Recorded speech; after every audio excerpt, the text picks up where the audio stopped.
Bueno, la idea es introducir al ingeniero Facundo Quirós, es del INTA Balcarce, va a hacer su exposición sobre éxitos pasados, trabajos en marchas y desafíos futuros en materia de enfermedades. Facundo es ingeniero agrónomo, es investigador del INTA, ha realizado una maestría en producción vegetal con orientación en patología vegetal en la Facultad de Mar del Plata. Actualmente es coordinador del proyecto de evaluación de cultivares comerciales e inéditos de INTA y es jefe de Grupo Girasol de la Estación Experimental del INTA Balcarce. Facundo, es un placer presentarte, gracias por estar acá. Gracias a todos. Bueno, la idea de esta presentación, a mí me pidieron de que no haga una presentación típica de lo que es una presentación de trabajos en fitopatología. O sea, entrar en ciclos, entrar en enfermedades. La idea es hacer más que nada un pantallazo histórico sobre cuáles fueron las principales enfermedades del cultivo de girasol que afectaron y cuáles fueron las medidas que se fueron tomando a través del tiempo, tanto desde el punto de vista fitopatológico como mejoramiento y otras cuestiones de manejo de cultivo para minimizar el impacto de las mismas.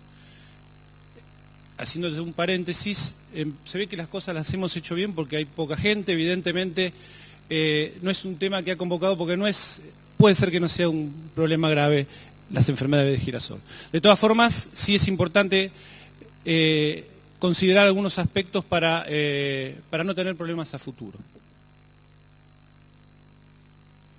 Haciendo un poco de historia en el cultivo de girasol, lo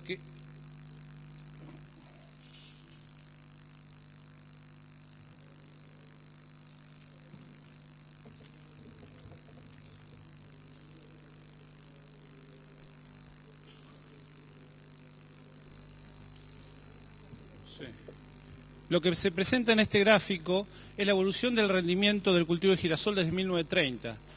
Es importante destacar que el cultivo de girasol tiene una extensa historia en la agricultura argentina. Desde 1930 hasta el presente, lo que se puede ver ahí en símbolos azules es el rendimiento y desde 1970 en adelante la superficie a nivel país. Desde el punto de vista de desarrollo del cultivo se pueden identificar 4 periodos en cuanto al desarrollo, en el cual los 2 primeros periodos, los que coinciden con la expansión y la crisis y recuperación del cultivo, básicamente se caracterizaba por una baja tecnificación de cultivo, trabajando con materiales que no eran mayormente mejorados, poblaciones de polinización abierta. Y ese periodo es cuando el agricultor empieza a conocer las bondades del cultivo, cuando se empieza a hacer más grande la superficie, a expandir la superficie de cultivo, pero cayendo con una pequeña crisis entre los años 50 y 60, básicamente por una cuestión de precio internacional y por otro lado un tema de que es un cultivo que fue muy acuciado por enfermedades durante esos años. Ya sobre el principio de los 60, el trabajo en ciencia y tecnología, básicamente con la aparición de las variedades resistentes a roya negra, llevaron a que los rendimientos comiencen a repuntar y esa situación se fue revirtiendo y se fue consolidando ya con lo que sería la difusión de los híbridos. El periodo de difusión de los híbridos abarca aproximadamente desde el año 1970-73 hasta mediados de los 90. Ese periodo se caracteriza por el reemplazo de las variedades de polinización abierta por híbridos que a su vez conllevan el potencial, el poder híbrido con potenciales diferentes. Eso produce un aumento de rendimiento que llega hasta niveles de los 2.000 o 2.100 kilos por hectáreas y es acompañado al mismo tiempo por un crecimiento en la superficie de cultivo a nivel país. Por último, y ya entrando a principios de este siglo, fines del pasado, el cultivo atraviesa, al igual que el resto de los cultivos de la Argentina, por el periodo de agriculturización. Y como ustedes pudieron ver en la presentación de la apertura, en ese proceso el cultivo de girasol básicamente fue desplazado hacia nichos o áreas que en sí se caracterizaban de poseer menor potencialidad que las áreas núcleo en las cuales se encontraba antiguamente. Este es un poco el proceso que ya fue presentado en la primera presentación, así que no me voy a detener en él. Lo importante es que básicamente se concentró en 3 lugares, que es en el sur, en la zona sur, en la zona centro y el norte del país. A su vez es importante destacar que fueron 4 las enfermedades que tuvieron mayor impacto durante la historia del cultivo de girasol, durante esos casi 80 años que les presenté anteriormente. Las enfermedades fueron la roya negra por puchinia, mildiu o enanismo, podredumbre húmeda del capítulo por esclerotinia y la marchitez por verticillium. Y básicamente las destaco porque estas enfermedades poseen un alto potencial de daño o de merma de rendimiento y por haber habido ocurrencias reiteradas de epifitias, entendiéndose por epifitias, digamos, a la manifestación de la enfermedad en extensas áreas de cultivo. Y las voy a llamar a partir desde ahora enfermedades mayores de cultivo. Bueno, la primera enfermedad que voy a presentar, y voy a entrar en detalle, quiero aclararles de que, bueno, como dije anteriormente, no voy a entrar mucho en lo que es la descripción de síntomas ni ciclos. Mi objetivo es más que nada presentar cuáles son las actuales herramientas de manejo, cuáles fueron las que se fueron aplicando a través del tiempo, y al final voy a hacer una breve inferencia sobre cuáles son los principales desafíos futuros. Entonces la roya negra, causada por el hongo Puccinia elianthis, es una enfermedad típicamente de hoja que afecta tanto la vida o la duración de la vida de la hoja como la funcionalidad de la misma. Es así como los síntomas pueden ser asociados con mermas en el rendimiento. Aquí se puede ver la relación donde existen en el extremo de acá híbridos que no presentan síntomas versus este extremo que serían los híbridos más susceptibles. Estos son datos de ensayos comparativos de rendimiento y en ese caso se ve una merma de más de 1000 kilos entre un extremo y otro. En sí existe variabilidad en el comportamiento, como pueden ver ahí, y fíjense que en el caso de 80 híbridos evaluados en ese momento, un total de 24 híbridos presentaban niveles de resistencia media o prácticamente inmunidad. Entonces se constituye como una de las principales fuentes para el manejo o herramientas para el manejo de esa enfermedad, el tema de resistencia genética, y el tipo de resistencia básicamente es de tipo completa. Este es un caso contrastante de 2 surcos aledaños en un ensayo comparativo de rendimiento con 2 comportamientos claramente diferentes, entre lo que es un susceptible a su izquierda y un resistente a la derecha. Asimismo, existen 2 herramientas de manejo que hoy en día también se complementan a la anteriormente presentada. Esas son la protección con fungicidas y las fechas de siembras tempranas. Como pueden ver en este gráfico, acá tienen fecha de siembra óptima, fecha tardía, y en las barras de color oscuro son las aplicaciones con fungicida, estrobilurinas más triazoles, y las claras, el testigo sin aplicar. Se puede ver claramente en el gráfico de arriba que se muestra la severidad, los síntomas de la enfermedad, como las fechas de siembras tardías presentan mayor manifestación de síntomas. A su vez, se puede ver tanto en el gráfico de arriba como en el gráfico de abajo, donde se ven los rendimientos, como la protección con fungicida genera diferencias a favor del tratamiento protegido. Observándose para el caso de las fechas tempranas, respuestas de aproximadamente 1000 kilos, de 500 kilos y 1000 kilos para la tardía. Haciendo un poco de historia, esta fue una de las enfermedades que más movió al cultivo de girasol, tanto desde el punto de vista de impacto que ha tenido sobre los rendimientos como de los desarrollos posteriores que tuvieron que ver básicamente con el mejoramiento ante esta enfermedad. Estas son epifitias. Tenemos de los años 50, 60, 80 y ya de la década del 2000. ¿Cuáles fueron las regiones? En sí, estas epifitias todas fueron observadas en la zona centro y en algunos casos en la zona norte, que son la epifitia del año 69 y la del 81, y la última epifitia también se observó en la zona sur. En sí, lo que se observaba desde el punto de vista cultivar es que en las primeras epifitias había pocos materiales resistentes. Aquí se puede ver, por ejemplo, que en las dos primeras epifitias, básicamente todos los genotipos que se trataba de poblaciones y variedades resultaban susceptibles. Pero ¿qué diferencia hubo entre la primera y la segunda? En la primera se incorporaron genes de resistencia a las razas que había presente en ese momento. El cultivo de girasol pasó a ser resistente, pero la raza cambió y generó nuevamente de que los genotipos pasen a ser susceptibles. Ya en las siguientes epifitias aparecieron nuevas razas, volvieron a haber materiales susceptibles, pero a su vez con algunos materiales resistentes conviviendo en el mismo momento, con lo cual un poco se atenúa el efecto de una eventual epifitia. Mildew o enanismo del girasol, producido por Oligomycete planoparalstedi,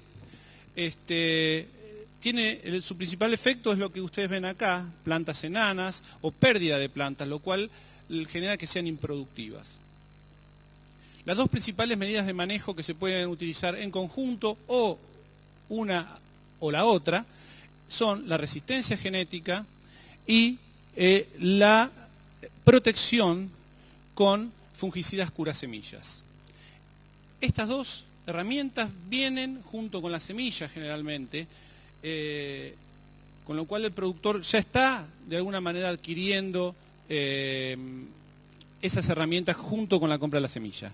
Este es el caso de dos materiales, uno con genes de resistencia, otros sin la resistencia, y en el cual ustedes pueden observar en la franja, digamos, de la izquierda, que en el material susceptible se ve menor densidad de plantas. Si uno aumenta un poco y ve qué es lo que se observa, lo que se puede observar son fallas, como pueden ver acá, en el stand de plantas o plantas más chicas. Esto es un típico caso de un lote con manchones de la enfermedad en el campo. Existen otras medidas que pueden complementar al manejo de estas enfermedades, como son el tema de las rotaciones cortas, 1 cada 2 años de girasol, versus rotaciones más largas, 1 cada 3 años. Se pueden observar diferencias importantes en la manifestación de síntomas o en la incidencia de esta enfermedad, a favor, obviamente, de las rotaciones más largas. Suelos más pesados, calcáreos, arcillosos, también presentan mayor incidencia de enfermedades en relación a suelos más sueltos, de tipo franco-limoso. Y por último, la siembra directa o la remoción del suelo favorece el manejo de esta enfermedad, ocasionando, digamos, menor incidencia para el caso de este tipo de sistema. En este gráfico, en esta foto, lo que ustedes pueden apreciar es una franja del mismo lote, sembrado con la misma semilla, bajo el sistema convencional, donde se ve un cultivo prácticamente normal, versus un cultivo en siembra directa, donde el stand de plantas se ve afectado e inclusive se ven síntomas claros de enanismo de girasol.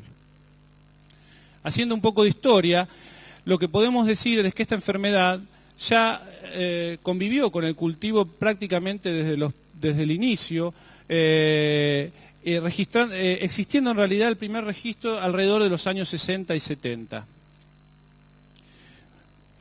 Posteriormente, y ya con el advenimiento de los híbridos de girasol, se fue incorporando las fuentes de resistencia en ese momento que se incorporaban en forma mundial a la raza que se consigna ahí, que es la raza 200, y que estaba presente en la Argentina, combinado para el caso de aquellos materiales, variedades o híbridos que no tenían la resistencia, con el curado con metalaxil o la protección con metalaxil.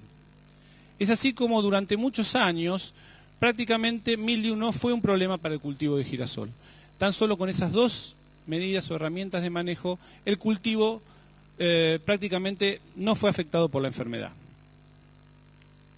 Pero ¿qué pasó? En el año 2000-2001 empezaron a aparecer casos, en muchos casos, muchos lotes con gran incidencia de enanismo de girasol. Y esto básicamente fue ocasionado por un cambio genético en la variabilidad del hongo. Las razas antiguas que se correspondían a las razas 200 pasaron a incorporarse nuevas razas del grupo de 700. Y eso hizo que de un año para otro todo el germoplasma que era resistente a las antiguas razas, las 200, pasaran a ser susceptibles. Con lo cual ahí se generó una situación de desprotección de cultivo, cayendo a este tipo de situaciones. Este es un caso extremo, pero ha habido varios casos de lotes prácticamente perdidos. En este lote lo que ustedes pueden ver es falta de plantas por la enfermedad y gran cantidad de plantas enanas. Acá solamente se ve esta planta y esta como normal. El resto de las plantas tienen síntomas de enanismo, son lotes prácticamente perdidos.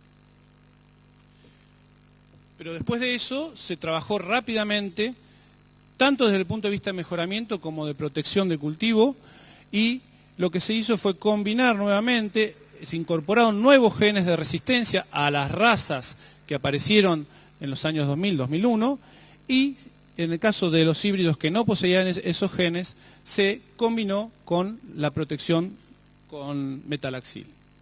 La situación de hoy en día, y acá se presenta para un grupo de 87 materiales, es que 71 de esos 87 materiales aún no han incorporado, o sea, de esa oferta de materiales no han incorporado todavía la resistencia genética, con lo que quiere decir que todavía se sigue aplicando como medida de control el fungicida curasemilla, y 16 ya tienen incorporada la resistencia genética.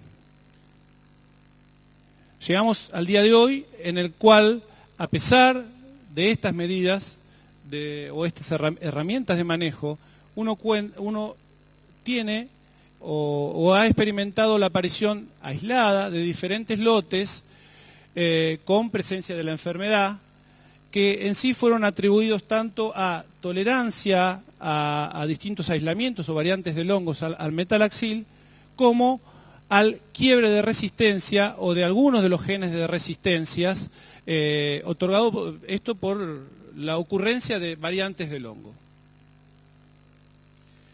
Este es un mapa de datos relevados durante esta campaña, en el cual muestran en un total de aproximadamente 50 lotes en la provincia de Buenos Aires y un poquito más extenso, cómo fue la situación en cuanto a la aparición de síntomas o la incidencia de esta enfermedad en la provincia de Buenos Aires. Y lo que se puede ver es que básicamente se observaron algunos casos problema en el este de la provincia de Buenos Aires y básicamente en el sudeste y parte de lo que sería la depresión del Salado. Esto ya se viene repitiendo año a año, con lo cual uno puede inferir de que estos aislamientos que han superado fuentes de resistencia o superado o generado tolerancia al metalaxil pueden estar distribuyéndose en las diferentes áreas de producción. Con lo cual se espera para la presente campaña tomar alguna medida. Y en sí existe otro fungicida, que es el Dynasty, que también tiene efecto de protección, que está registrado, con lo cual la idea de las empresas y desde el punto de vista también de las empresas de agroquímico y de semilla es poder proteger con este producto Dynasty, que tiene otro modo de acción, y complementarlos con otros, para así lograr una protección a estas cepas que son resistentes a los curasemillas utilizados tradicionalmente. Desde el punto de vista de la siguiente enfermedad que voy a tratar, es la podredumbre húmeda del capítulo de girasol. Es una enfermedad que se caracteriza por la pudrición del capítulo. Es una enfermedad cuyas esporas toman contacto con las flores durante floración del cultivo y se va produciendo lentamente la pudrición del capítulo. Es así como esta pudrición o esta incidencia de síntomas puede relacionarse directamente con mermas en los rendimientos. Aquí se ven pérdidas para un ambiente de cultivares con 0% de incidencia, rendimientos que alcanzan aproximadamente entre 3.500 y 4.000 kilos, y lo que se puede ver como en la medida que aumenta la incidencia de distintos cultivares con distinto comportamiento, la caída puede llegar hasta los 1.800 kilos. Y esto se da complementado no solamente, o sea, junto con, no solamente con una caída de rendimiento, sino con un aumento en lo que es materias extrañas. En la medida que aumenta la incidencia de la enfermedad, el contenido de materias extrañas en el producto de cosecha aumenta en forma casi proporcional. Este es el caso por ejemplo, de un producto de cosecha de una partida muy afectada, en el cual pueden ver semillas o aquenios de girasol junto con mezclados con esclerosios. Esto obviamente se castiga mucho desde el punto de vista de comercialización como materiales extraños. La situación actual desde el punto de vista de la oferta de genética es lo que ustedes pueden ver acá. Se ha trabajado mucho en el mejoramiento genético a esta enfermedad, arribando o llegando hoy en día a cerca del 48% de los materiales con resistencia moderada. ¿Qué quiero decir moderada? Que no se llega a niveles altos de resistencia porque este tipo de resistencia es de herencia cuantitativa, con lo cual si el ambiente es muy predisponente, la enfermedad se puede dar de todas formas. Esto se lo llama resistencia parcial o incompleta. Existen otras herramientas de manejo. Esta es una enfermedad que ha sido que está muy afectada por la condición ambiental durante floración, que es el periodo de susceptibilidad. Y se ha estudiado mucho, se ha intentado estudiar mucho la relación que existe entre las condiciones ambientales y la expresión de la enfermedad. Boschini, en el año 2002, desarrolló un modelo en el cual asociaba las precipitaciones y la humedad durante floración, más la temperatura durante lo que es el periodo de infección e invasión, con la ocurrencia de enfermedad o con la incidencia de enfermedad. Y él encontró que ese modelo fue robusto y validado bajo diferentes condiciones. Y es así como pudo determinar, que la fecha de floración, que es el momento de susceptibilidad, podía estar afectando la incidencia. En este caso no se grafica la incidencia, sino que se grafica la probabilidad de tener incidencias altas. ¿Qué significa probabilidad de tener incidencias altas? Tener más de 30% de capítulos podridos. Con lo cual, en la medida de que se retrasa la floración durante el periodo enero-marzo, la probabilidad de tener altos niveles de enfermedad aumenta.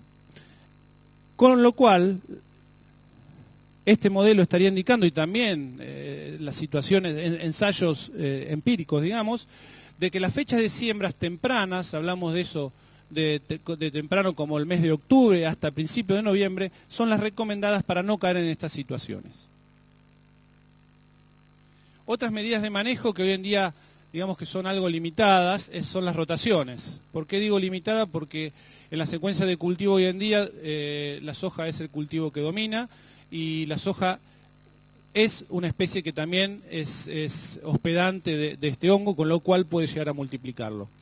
En cuanto a lo que es la protección química, hay varios resultados, hay variabilidad en los niveles de respuesta, pero en general no es una técnica que se aplique hoy en día, porque las respuestas son bastante variables en relación a las condiciones ambientales que se dan durante el periodo de floración. Esta enfermedad, hasta los fines de los 80, estaba presente en los cultivos, pero no era una enfermedad que realmente preocupara demasiado por su baja incidencia en general. Si bien se había trabajado de distintos criaderos, en métodos de inoculación, básicamente con micelio en los capítulos, es a partir de esta epifitia, del año 88-89, donde se comienza a trabajar con mucho más fuerza. Esta era la situación, o era una situación similar, en realidad es una foto de este año, en el cual se veían los lotes luego de esa epifitia. Fíjense que este cultivo de girasol ya estaría para cosechar, pero por alguna razón no se levanta o no se cosecha. Esta es la situación, donde uno puede ver una gran cantidad de capítulos podridos y con la caída de todo lo que es la semilla y esclerotos sostenidos a lo poco que queda del capítulo. La situación en ese momento realmente era bastante drástica porque prácticamente no había resistencia genética. Fíjense que de la oferta que había en ese momento, que eran aproximadamente 70 materiales, solamente 4 tenían algún grado de resistencia. ¿Cuánto? Recién me dieron.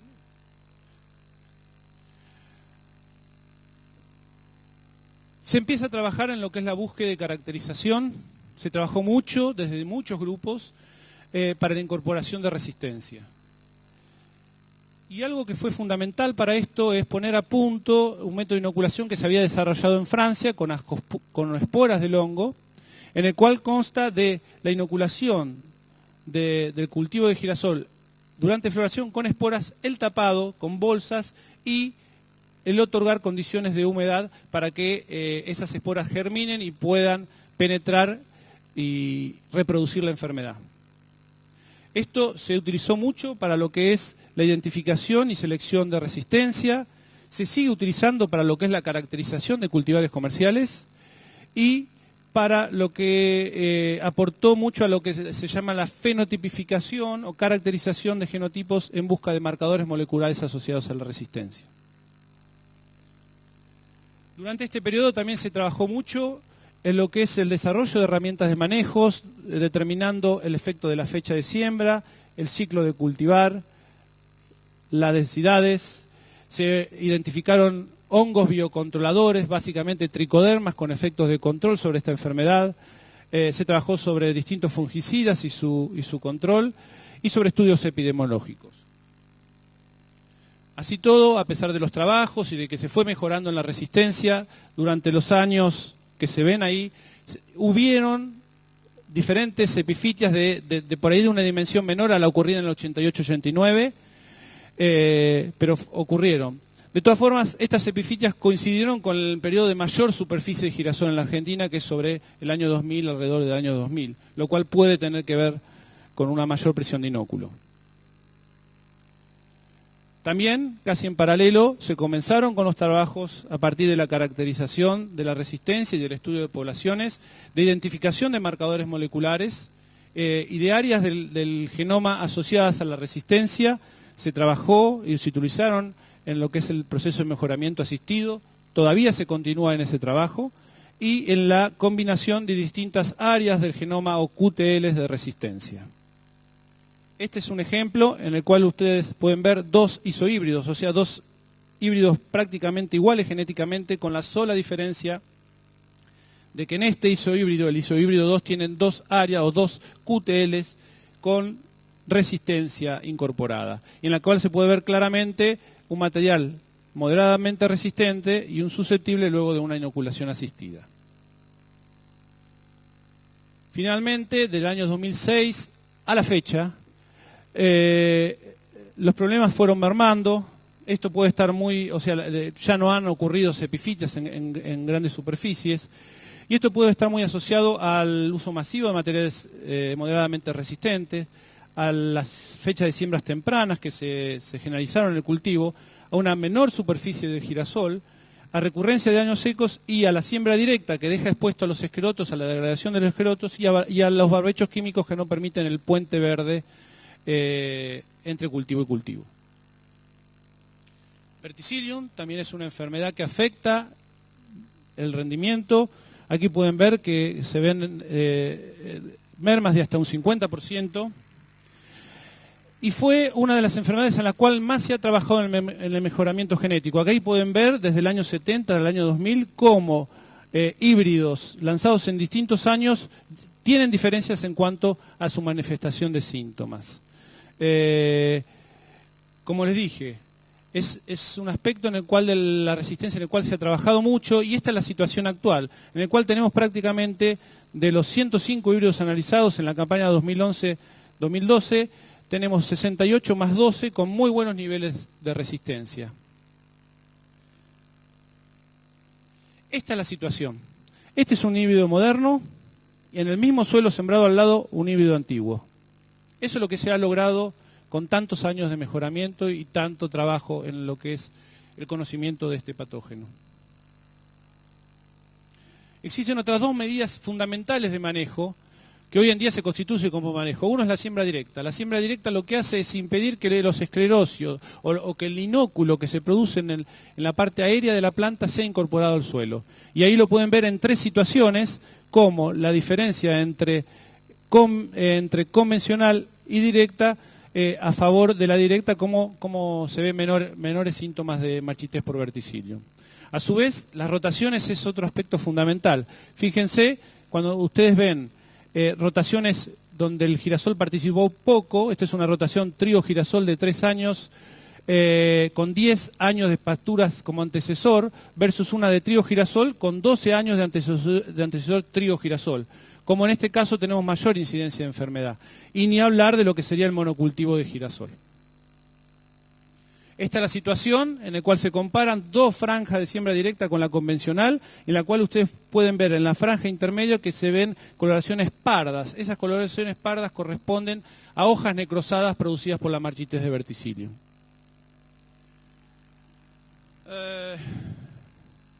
Verticillium es uno de los participantes de lo que se denominó en su momento peste negra. Yo les dije que en los años 50 el cultivo de girasol se vio diezmado por enfermedades. En ese momento las enfermedades se las llamaba a un complejo de enfermedades que lo que producía era la muerte anticipada de la planta. Y verticillium era uno de los principales hongos que producía esa sintomatología. Es así como cuando se comienza a trabajar en los híbridos, se incorpora la resistencia a esta enfermedad básicamente de la mano de una línea que fue madre de muchos híbridos, que la HA89. Sin embargo, ya entrados en los años 80, 82, se detecta una nueva raza, una nueva variante del patógeno, en el cual se quiebra esa resistencia y los híbridos pasan a tener cierto nivel de susceptibilidad. Es durante los años 90 y parte del 2000 de que esta enfermedad se hace endémica prácticamente y que coincide con los periodos de mayor siembra del cultivo, de mayor superficie de este cultivo. Se hace endémica. De todas formas se trabaja con herramientas de manejo como el efecto que vieron anteriormente de rotaciones, densidad, se determinan umbrales de inóculo y siembra directa, y se trabaja también en la identificación y el mejoramiento de marcadores moleculares y en el mejoramiento asistido a través de los mismos. Por último, se llega al día de la fecha, ya desde el año 2000, en el cual empiezan a aparecer nuevas razas, nuevas variantes del hongo, que empiezan a vencer las fuentes de resistencia generadas luego de la incorporación posterior al quiebre de resistencia de la HA89. En la actualidad existen 3 nuevas razas que quizás no están ampliamente distribuidas, pero sí es importante prestarles atención. De todas formas, la cantidad de lotes problema empieza a mermar durante los últimos años y básicamente los factores tienen que ver con la utilización masiva de cultivares resistentes, con la siembra directa y la caída de la superficie de girasol. Esta es la situación actual desde el punto de vista de las enfermedades mayores. Acá se han relevado, como pueden ver ahí, entre 20 y 40 lotes en el sur de la provincia de Buenos Aires y pueden ver de que hay 3 de las enfermedades mayores con una baja incidencia: mildiu, podredumbre húmeda del capítulo y roya negra, y en el caso de marchitez por verticillium, un porcentaje menor al 50% de lotes con incidencia de esta enfermedad. En general se puede decir de que esta enfermedad presentan bajas prevalencias y esta foto que vemos este año es bastante significativo, bastante representativo de lo que ha ocurrido en los últimos años. Esta es la situación de las otras enfermedades consideradas menores. Ahí pueden ver cómo enfermedades como la roya blanca, la mancha negra del tallo, la mancha de la hoja por alternaria y la podredumbre de la base poseen alta prevalencia en los sistemas actuales. Y esto viene muy de la mano y sobre todo para 2 enfermedades que tienen que ver que se la denomina enfermedad de fin de ciclo, que son la mancha negra de tallo y la mancha de la hoja por alternaria. Y esto viene muy de la mano de la siembra directa, ya que el rastrojo es una fuente de inóculo importante. Estos son los síntomas de la mancha negra del tallo por alternaria y estos son los síntomas de la mancha de la hoja por foma. De esto podemos decir de que las principales medidas de manejo son la rotación de cultivos, la resistencia genética y las fechas de siembras tempranas, como pueden verse en este gráfico. Aquí se ven los síntomas de foma, aquí se ven los síntomas de alternaria y la protección con fungicidas foliares.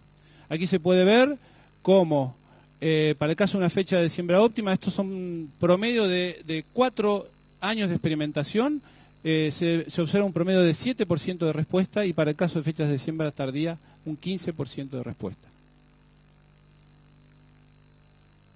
Esa es la situación que se ve, que básicamente lo que se logra es una mayor vida prolongada de las hojas entre una aplicación con fungicida, bajo estas características, estrobilurina más triazol, y estos son los momentos, y sin fungicida.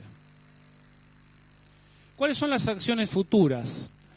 Es importante destacar a este punto de que se ha trabajado mucho desde el punto de vista sanitario, de que ha habido un trabajo bastante armónico entre los aportes de las empresas privadas a través del mejoramiento de los semilleros y de lo que es el ámbito público en el desarrollo de métodos de inoculación, de aislamiento de patógenos, de caracterización de patógenos. Sin embargo, hay muchos aspectos a los cuales se deberían continuar y ampliar a futuro. Seguimiento sanitario a través de las redes de monitoreo, evaluación del comportamiento de enfermedades a través de la red de evaluación de cultivares y continuar a implementar las medidas de manejo cultural. También hay que trabajar en lo que es el estudio de variantes del patógeno. Verticillium es muy importante, mildio es muy importante y roya. Incorporar todos los genes que existen actualmente identificados y combinarlos. Seguir trabajando en lo que es la protección química a través básicamente de lo que es mezcla y rotación de ingredientes activos. Incorporar métodos de sanidad de semilla, que actualmente no existen métodos de sanidad de semilla, y desarrollar métodos de predicción y diagnóstico para el diagnóstico precoz y facilitar la toma de decisión de la aplicación de fungicidas.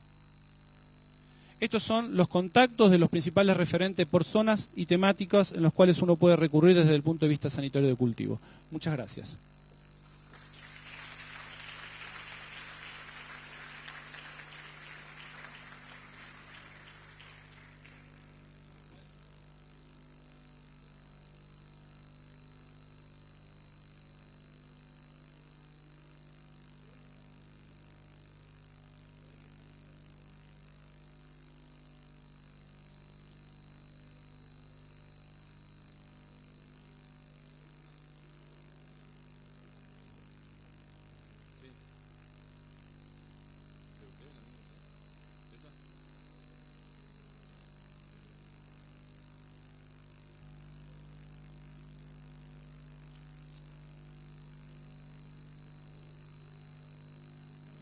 Facundo, Babi, ¿qué pueden decirnos de la aparición de Phomopsis en zonas donde no hubo dicha enfermedad?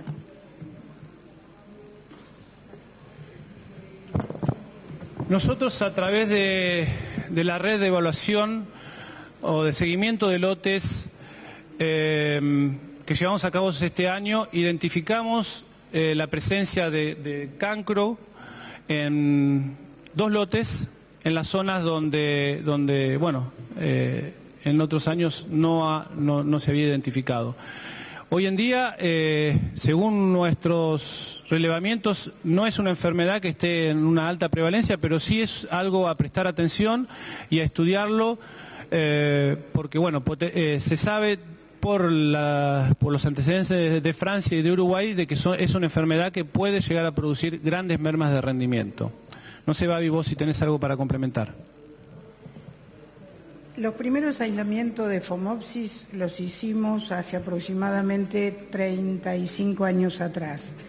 Desde ahí, y después con la aparición del problema de Phomopsis en Europa, en Francia, es como que uno siempre estuvo alerta. Año tras año suele verse 1, 2, 3 escudos, 3 o 4 plantas infectadas y no más. En esta última campaña nosotros sí pudimos ver una intensidad más alta, una difusión más alta de la enfermedad sin llegar a poder evaluar el daño, porque no fue una epifitia, sino plantas aisladas con una aparición un poquito más alta. Y la vimos en el oeste de la provincia de Buenos Aires, en la zona de América, en la zona de González Moreno. Pero bueno, es un patógeno que naturalmente está,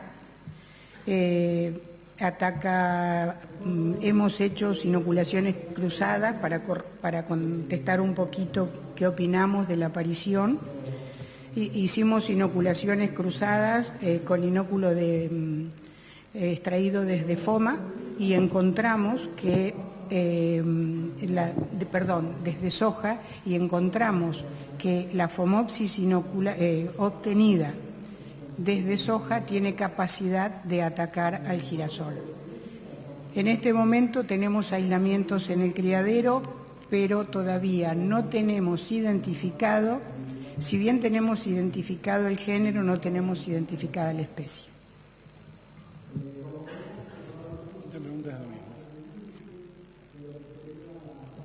Facundo, ¿qué importancia le da a la aparición de Phomopsis en la zona centro y en capítulos en el sudeste que se vio esta campaña?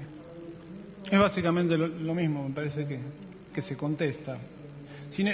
Quizás aclarar el tema de capítulos, en realidad Phomopsis es una enfermedad que entra por hoja y afecta el tallo, y el síntoma que se ve en capítulo tiene que ver con esa afección y la producción de toxinas en ese lugar, ¿no? En el tallo, y lo que se ve es como si fuese una pudrición o una mancha en el capítulo, pero no es que afecte el capítulo. Después. ¿Alguna otra pregunta? Muy claro, Facundo. Bueno, gracias. O sea...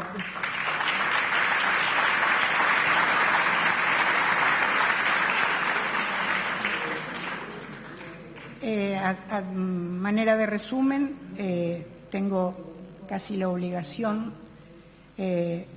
primero de felicitar a Facundo por lo simple de su exposición y lo fácil que nos hizo entender todos los avances que se hicieron sobre las enfermedades de girasol. Segundo, no está todo perdido y los rendimientos fueron aumentando, como se vio en las curvas que presentó. La incidencia de las enfermedades, si bien existe, como pasó este año en la zona sur, por ejemplo, con Downy Mildew, existe, siempre tenemos que estar atentos y vigilantes como para saber y como para observar la aparición de nuevas razas, llámese de roya, de verticillium, como dijiste vos, o de Downy Mildew, o de plasmópara. Nada más y muchas gracias. Quisiera agregar una cosita antes. Adelante. La verdad es que el tiempo por ahí a veces es tirano, pero hubiese querido destacar de que hay líneas de trabajo y enfermedades que han quedado afuera. Se ha trabajado mucho en lo que es la virosis del mosaico, del moteado de girasol, y también se ha trabajado mucho en lo que son en la identificación de resistencias a enfermedades como pudriciones de base. Como son enfermedades menores no la he incluido, pero es importante mencionarlo. Gracias. Gracias.